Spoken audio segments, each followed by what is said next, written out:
Palej police Kantariya સામે ગૌવંશ કતલકાંડનો પર્દાફાશ કર્યો છે.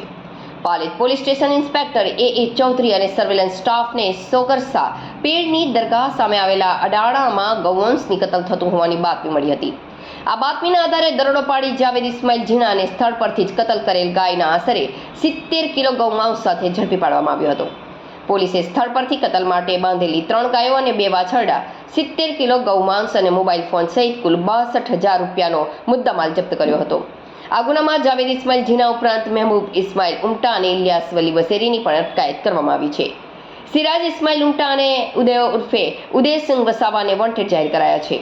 પાલેજ પોલીસ સ્ટેશનમાં BNS કલમ 298, 325, ગુજરાત પશુ સંરક્ષણ સુધારા અધિનિયમ 2017 અને પશુ ઘાતકીપણા અધિનિયમ 1960 હેઠળ ગુનો નોંધી વધુ તપાસ હાથ ધરવામાં આવી રહી છે.